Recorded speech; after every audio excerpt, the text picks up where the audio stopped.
చాలా మంది రాజకీయాలంటూ తిరుగుతూ ఉంటారు. వాటి కోసం తమ డబ్బు సమయం అంతా ఖర్చు చేస్తూ ఉంటారు. భవిష్యత్తులో పార్టీలో ప్రభుత్వంలో మంచి పదవి రాకపోతుందా అనే ఆశతోనే చాలా మంది అలా తిరుగుతూ ఉంటారు. అందుకు పార్టీపై నాయకుడిపై ప్రేమ అభిమానం కూడా కావచ్చు. కానీ కొంతమందికి మంచి జరుగుతుంది. చాలా ఎక్కువ మంది కార్యకర్తలుగానే మిగిలిపోతారు.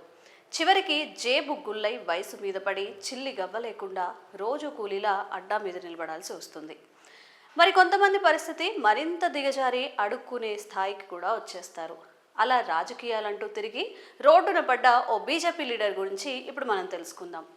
పశ్చిమ బెంగాల్ రాజకీయాల్లో ఒకప్పుడు కీలక పాత్ర పోషించిన బీజేపీ నాయకుడు ఇంద్రజిత్ సిన్హా ఇప్పుడు బీర్భూం జిల్లాలోని తారాపీట్ శ్మశాన వాటికలో భిక్షాటన చేస్తూ కనిపించారు. ఇందుకు సంబంధించిన ఫోటోలు సోషల్ మీడియాలో వైరల్గా మారాయి. ఇంద్రజిత్ సిన్హా ఒకప్పుడు బెంగాల్ బీజేపీలో ఆరోగ్య సేవల సెల్ కన్వీనర్గా ఉన్నారు.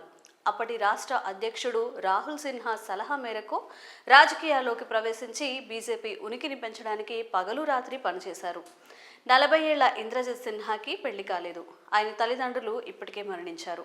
ఒకప్పుడు శక్తివంతమైన నాయకుడిగా ఎదిగిన ఇంద్రజిత్ సిన్హా గత 2 సంవత్సరాలుగా క్యాన్సర్ వ్యాధితో బాధపడుతున్నారు. అతన్ని ఈ పరిస్థితుల్లో చూసిన బీజేపీ రాష్ట్ర అధ్యక్షుడు కేంద్ర విద్యా మంత్రి డాక్టర్ సుకాంత మజుందార్ ముందుకొచ్చారు.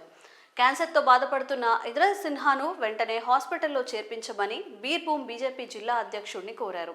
అందుకు అవసరమయ్యే ఖర్చును తాను భరిస్తానని హామీ ఇచ్చారు. ఇంద్రజిత్ సిన్హా దాదాపు 10 ఏళ్ల క్రితం కాంగ్రెస్ని వీడి కాషాయం పార్టీలో చేరారు.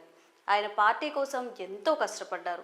పశ్చిమ బెంగాల్లో ఇప్పుడు బీజేపీ ప్రధాన ప్రతిపక్ష పార్టీగా ఎదిగింది. కానీ అనారోగ్యంతో బాధపడుతున్న సిన్హాను ఆ పార్టీకి చెందిన ముఖ్య నాయకులు పట్టించుకోవడం లేదు.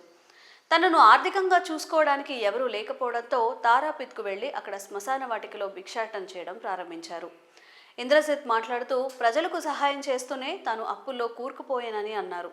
పార్టీ కోసం రాత్రింబవళ్లు పనిచేశానని, పార్టీ కార్యకర్తలు గాని మద్దతుదారులు ఎవరైనా సరే అనారోగ్యానికి గురైతే హాస్పిటల్లో చేర్పించి వారికి తానే స్వయంగా ఖర్చులు భరించానని ఇంద్రజిత్ సిన్హా తెలిపారు.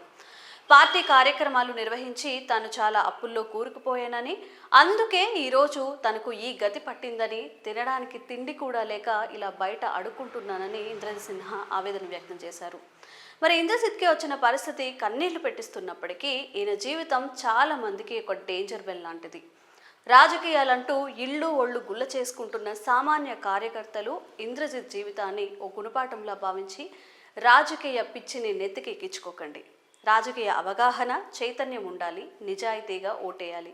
అంతేకాని ఎవరో ఏదో చేస్తారని, ఆ నాయకుడు నా దేవుడని, ఈ నాయకుడు నాకు ప్రాణమని, ఆ పార్టీ అంటే అభిమానమని, ఈ పార్టీ అంటే పిచ్చని వెర్రెత్తి తిరగకండి. చివరికి ఇంద్రజిత్ పరిస్థితిని తెచ్చుకోకండి.